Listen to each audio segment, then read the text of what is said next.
नमस्कार साथियों। दोस्तों, हमारे एक मित्र का कमेंट आया था कि वो इंजेक्शन पिप्जो, इंजेक्शन मोनोसेफ एसबी और इंजेक्शन मेरोपेनम के बारे में जानना चाहते हैं।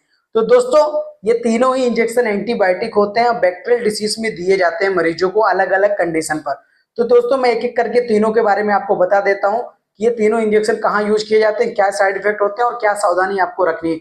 सबसे पहले मैं नॉर्मल इंजेक्शन मोनोसेफ एसबी के बारे में बात करूंगा। दोस्तों, मोनोसेफ एसबी एक एंटीबायोटिक इंजेक्शन है। टाइफाइड में अच्छा इसका रिजल्ट देखा गया है। टाइफाइड और इंटेस्टिनल इन्फेक्शन, किसी भी प्रकार का बुखार हो, उसमें इसका इस्तेमाल अधिक देखा गया है। उसमें इसको लगाने से मरीज को अधिक आराम मिलता है।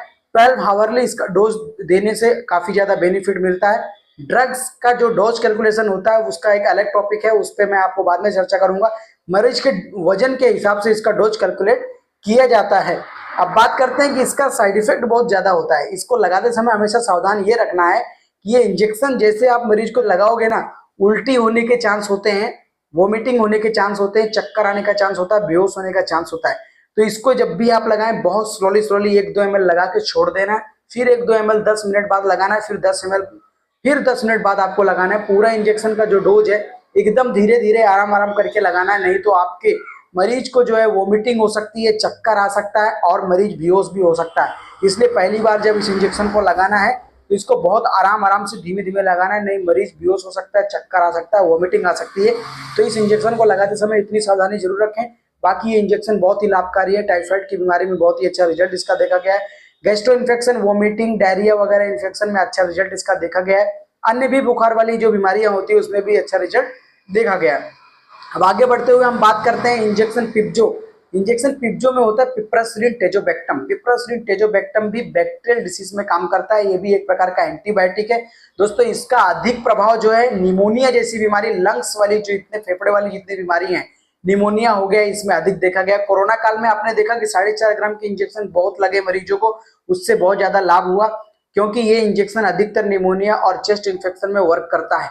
लेकिन साथ ही साथ आपको एक और जानकारी बता दूं कि ये छोटे बच्चों में भी अच्छा इसका रिजल्ट देखा गया। छोटे बच्चे जो 1 दिन के न्यूबॉर्न बेबी होते हैं उनमें भी इस इंजेक्शन का इस्तेमाल 6 आवरली किया जाता है और काफी ज्यादा उनके अंदर जो इन्फेक्शन होते हैं उसमें काफी ज्यादा मददगार साबित होता है और अच्छा रिजल्ट भी आता है। ड्रग्स डोज जो कैलकुलेशन होता है मरीज के वजन के हिसाब से किया जाता है, अलग टॉपिक है। अगर आप डिमांड करोगे तो उसके बारे में भी आपको बताऊंगा।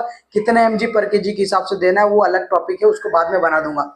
तो ये भी बैक्टीरिया की बीमारी में यूज किया जाता है। छोटे बच्चों में भी उपयोग कर सकते हैं इस इंजेक्शन का, और बड़ों में भी यूज कर सकते हैं जहां पर निमोनिया वगैरह की बीमारी हो रही है, चेस्ट इन्फेक्शन हो रहा है और कोई अन्य एंटीबायोटिक नहीं काम कर रही है, फेल हो रही है, तब इसको आप स्टार्ट कर सकते हैं। यहाँ से भी आपका मरीज कंट्रोल होना शुरू कर देगा। इसके बाद हम बात करते हैं कि मेरोपेनम के बारे में। जहां पर ये दोनों इंजेक्शन या अन्य इंजेक्शन एंटीबायोटिक फेल हो जाती हैं वहां पर मेरोपेनम का उपयोग किया जाता है, क्योंकि अन्य एंटीबायोटिक इंजेक्शन जब रेजिस्टेंस तैयार कर लेती है शरीर में, अवरोध तैयार कर लेती है, तब मेरोपेनम का इस्तेमाल किया जाता है। हाई लेवल का एंटीबायोटिक है, थोड़ा महंगा भी है, इसलिए डॉक्टर इसको जो है आखिरी स्थिति में प्रयोग करते हैं, जब अन्य कोई इंजेक्शन लाभकारी ना दिखाई दे रही हो तब इस इंजेक्शन का उपयोग किया जाता है। काफी अच्छे रिजल्ट इसके देखने को मिलते हैं। नुकसान भी होते हैं, साइड इफेक्ट भी होते हैं, नाउसिया, वोमिटिंग और बहुत सारे जो स्टमक पेन वगैरह बहुत सारे जो साइड इफेक्ट अन्य एंटीबायोटिक के होते हैं, इसके भी साइड इफेक्ट होते हैं। इसलिए डॉक्टर सोच समझ के आपकी आवश्यकता के अनुसार ही इंजेक्शन का प्रयोग करता है। तो तीनों ही इंजेक्शन एंटीबायोटिक हैं,